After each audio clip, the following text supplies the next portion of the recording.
Living in a fire tower might seem adventurous to some, but being alone out here for weeks can be scary. There are strange things in these woods. I know because I've seen them. Many hikers and campers disappear around here, and some come back with unbelievable stories. Some never come back at all. I'm one of those people. I disappeared for 4 days, and I'm lucky to be alive.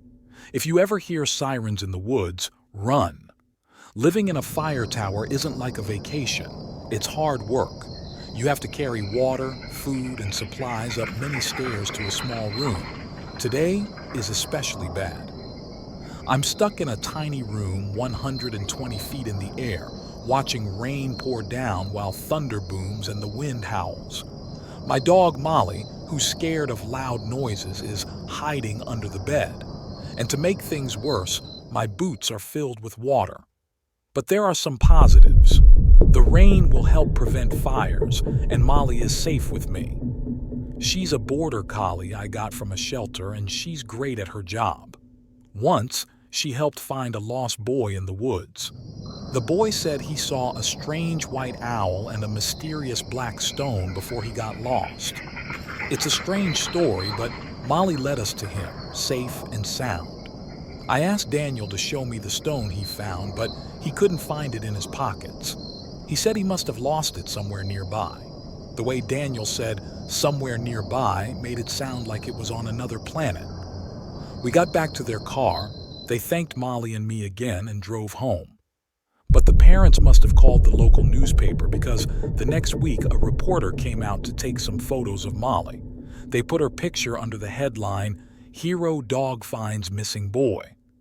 She's become a bit of a local celebrity since then. Sometimes hikers recognize her, and she always gets a free scoop of ice cream when we're in town. Molly seems to really enjoy the forest ranger lifestyle, but she's afraid of loud noises like thunder. So I couldn't blame her for hiding under the bed during last night's storm. After the storm passed, I spent the morning picking up branches around the tower. Molly and I then checked the trails. There's only one main trail out here, which enters the clearing by the fire tower from the south and goes north. There are a few small offshoots and overlooks into the valley, but they're all dead ends. We found a few small trees blocking the path, which we cleared easily. Molly helped by dragging away some smaller branches. A few miles from the fire tower, a huge pine tree had fallen across the trail. That was a bigger job, so I took a break for an early lunch with Molly. As I finished my chips, I noticed Molly acting strange.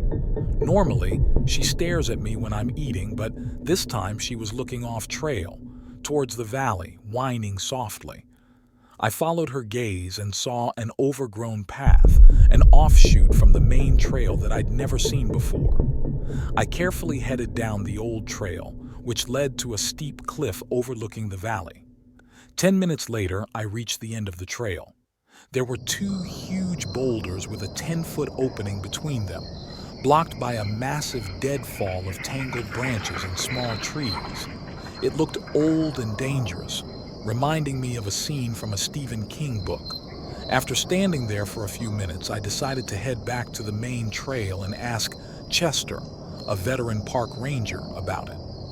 As I walked back, I realized Molly wasn't with me. She was standing still, staring at the deadfall. Suddenly, she took a leap and started climbing it, ignoring my calls. I ran back towards her, but she disappeared over the top. When I reached the top, all I saw was a sheer drop. Molly barked from the other side, sounding farther away each time. I quickly hid my tools off trail, rushed back, and climbed the deadfall, hoping to find her. A few times, branches broke under my weight, and I almost fell through. I thought to myself, this is a great way to break a leg. When I reached the top, I saw a small path at the bottom of the deadfall. It seemed like it was carved out of the mountain. On one side was the rocky face of the mountain, and on the other side was a steep drop-off. Carefully, I climbed down the other side of the deadfall. If I fell now and missed the path, I'd drop 200 feet straight down to the valley floor. No wonder they blocked this trail. Finally, my boots hit solid ground and I breathed a sigh of relief. From the high vantage point, I looked for any signs of Molly, but all I could see was the steep trail descending down the mountain and into the trees. So I started down. I had to watch my step because sometimes parts of the trail had fallen away, leaving open air below. About halfway down, I noticed a slight haze near the base of the trees. As I got closer to the valley floor, the mist turned into heavy fog. It was cool and damp and the temperature dropped. I called out for Molly, but my voice seemed to fade in the mist. So I blew my emergency whistle, hoping Molly would hear it. Listening for any sign of her, I heard nothing.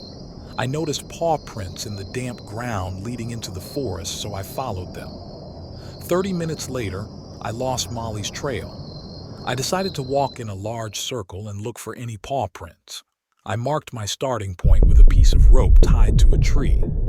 After 45 minutes of walking through dense forest, I realized I was lost. It was hard to see through the heavy fog, and I started to feel like something was watching me. I blew my whistle again and sat down on a log for a drink. Suddenly, a young man emerged from the trees. He looked thin and wore tattered clothes with an old backpack. Startled, I asked if he was okay. Without a word, he signaled for me to keep quiet and pointed into the trees. I felt vibrations through the ground and then I heard it, a soft boom, repeating every few seconds. It sounded like something huge was walking through the valley and it was getting closer. The guy hid behind a tree and I heard a loud siren from above the tree line. The sound was so loud that I fell back onto the ground. The ground shook with each step of the approaching thing. I scrambled towards a tree and held onto it tightly as the sound got closer. Then everything was silent. I didn't move or breathe. Eventually the thing moved away, and I thought about Molly and hoped she was okay.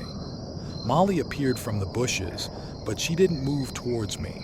Instead, she stayed where she was, whining softly. When I looked closer, I saw a little girl with long dark hair, clutching onto Molly's fur. She looked scared, and I realized something strange was happening. So I spoke quietly. "Hey there, looks like you've met Molly. She's a good dog." The girl glanced at Molly, then back at me. "How about we all find our way out of here?" She stood still for a minute, then nodded slightly. "Okay, good. You hold on to Molly so she doesn't get lost.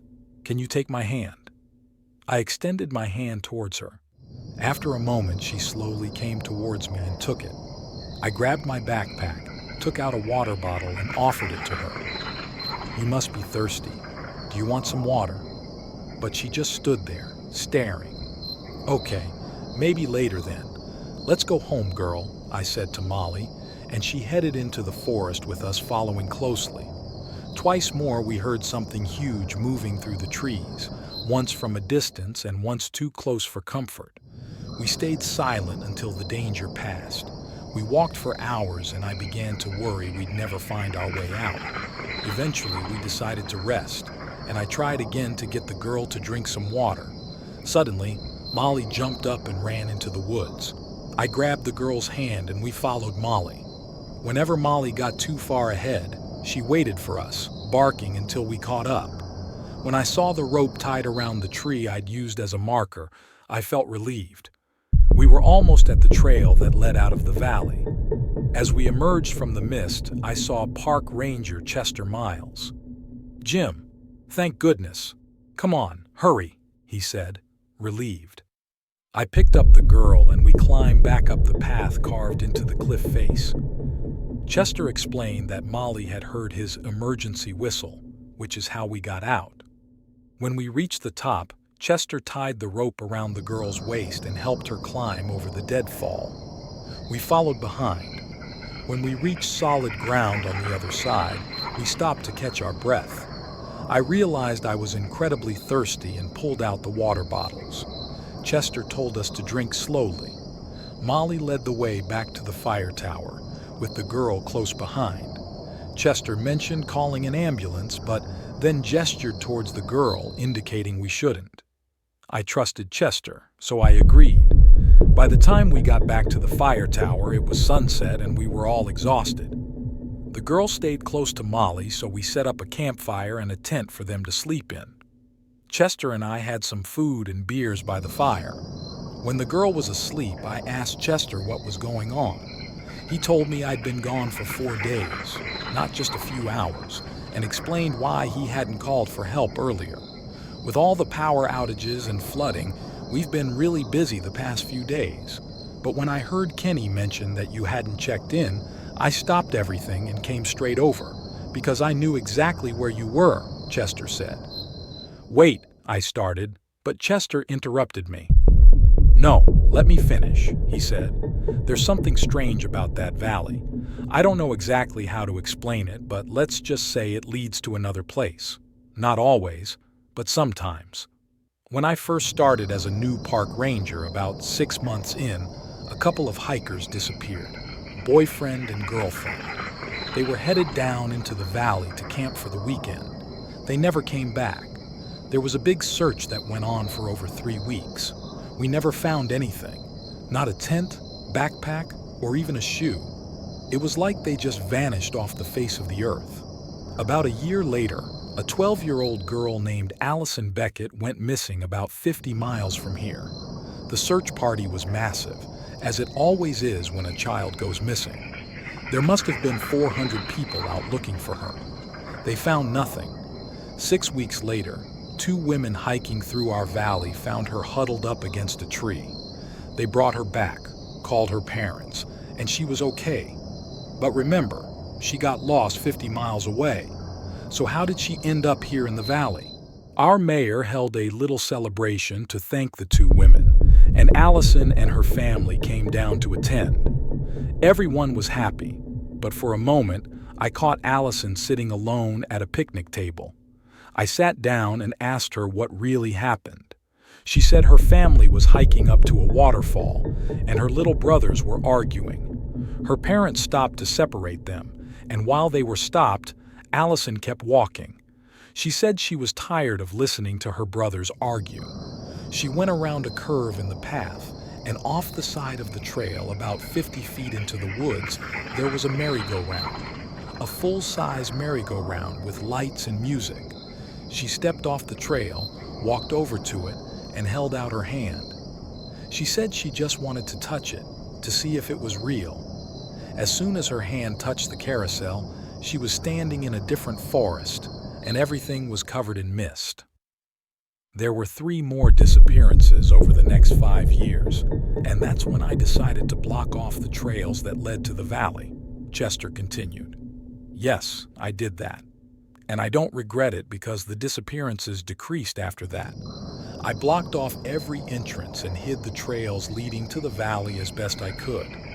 Things were quiet here for a long time, but 4 years ago, a little boy named Jackson Perry went missing.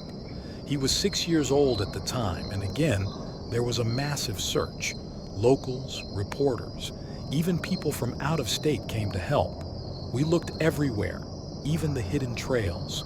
5 days later, I found him sitting at the base of the same deadfall we climbed over today.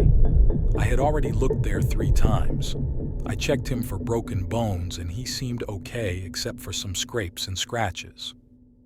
Jackson mentioned that he could see far into the distance. Then the giant placed him on top of a large pile of sticks, and he climbed down and sat at the bottom. After some time, I found him. When I returned him to his parents, they hurried him to the hospital. The doctor said the only issue Jackson had, apart from some cuts and scratches, was a burst eardrum. The doctor explained that could occur from being near a loud blast of noise. I think Chester noticed that I turned pale after hearing that story. He paused and then opened another beer. I asked him the only question I could think of. But why don't you want to take the girl to the hospital to get checked out? We have to find out who she is. I know who she is, Chester said quietly. Her name is Olivia Hernandez. She's 8 years old, and she went missing over 20 years ago. How? I started again. But Chester interrupted me. You were gone for 4 days. Time is different. Over there. How could you possibly know it's her? I said. I looked for that girl for weeks. I guess I never really stopped looking for her. I memorized her picture, and I recognized the Rugrats t-shirt she was wearing when she got lost. It's faded now, but it's the same shirt, and I remember her father, Miguel. Long after they called off the search, he was up here searching side by side with me. Every weekend and every day off he was out in these woods, looking for Olivia. He said he knew she was still alive. He knew it. But 20 years, I stammer. How could she survive? What did she do for food and water? And how did she keep away from the things that live over there? I don't know, Chester said. But at first light, I'm going back to base. I'll find contact info for her parents. They'll have kept it current. Parents of missing children always keep their contact information current. No matter how much time passes, I'm going to have them get out here as fast as possible. I guarantee if they're still breathing, they'll be here by tomorrow night. In the meantime, she stays here with you. And before you start to argue with me, let me say this. That little girl has been through more than we could ever imagine. If we take her in, there will have to be a report. The press will show up, and eventually they'll figure out her story doesn't make sense. They'll be all over her and her parents for months. It'll be a mess. And if you need another reason, take a look at her sleeping with Molly. I think she feels safe for the first time in a long, long time. Do you want to take her away from Molly and leave her at the hospital with a bunch of strangers? Let me answer that for you. No, you don't. It's not right. Let her stay with Molly till her parents get here. Then they can decide what to do.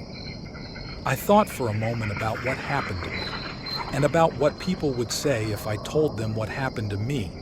They'd think I was crazy. Then I thought about Olivia. Chester was right to keep things quiet. Okay, I said. Olivia will stay here with me and Molly till you come back with her parents. I fell asleep in the chair by the fire, and by the time I woke up, Chester was already gone. He'd left a note under a rock by my chair. I'll be back by tonight, was all it said. I spent the day watching Olivia play with Molly in the clearing, and just as he promised, Chester called at 5 in the evening to let us know he was at the airport waiting to pick up Olivia's mother, Maria Hernandez. She was flying in by herself because her husband was too weak from his final round of chemo to travel with her. 2 hours later, when I heard the truck arriving, I stood at the beginning of the dirt path from the parking area. A few minutes passed and they approached. I immediately recognized Maria as Olivia's mother by the resemblance in their faces. Maria seemed nervous as she asked where Olivia was. I pointed in the direction, and Maria gasped, holding her chest, hardly believing what she was seeing. Slowly, she walked toward Olivia, calling her name softly. Olivia, upon seeing her, ran to her, embracing her tightly while still holding a flower. Maria cried tears of joy, and even Chester and I were moved to tears witnessing the reunion. After things calmed down, we all chatted for a while. Maria expressed her gratitude, saying she could never repay us for what we did. Olivia, though still silent, held on to her mother. Chester later drove them to the airport so Maria could take Olivia to see her father. Maria believed that seeing his daughter would be the best medicine for him. After they left, I reflected on the heartwarming moment by the fire, with Molly sleeping at my feet. Weeks passed, and life returned to normal. Then Chester called, inviting me to dinner at the local diner. We enjoyed burgers on the back patio where dogs were welcome. During our meal, Chester shared a letter he received from Maria Hernandez. She reported that her husband's cancer was in remission, and seeing Olivia had brought immense joy to him. Maria also mentioned that Olivia was becoming more sociable and was now talking again. She had taken Chester's advice to keep things quiet and was homeschooling Olivia because she couldn't bear to be apart from her. Recently, they adopted a puppy named Molly from the local shelter, and Olivia's birthday was approaching. Maria and her husband invited us to celebrate with them. Chester proposed a road trip, and I agreed enthusiastically, knowing Molly would be on board too. As we parted ways after dinner, I thanked Molly for bringing the Hernandez family back together. With a scratch behind her ear, I said, "Well done, girl. Let's head home."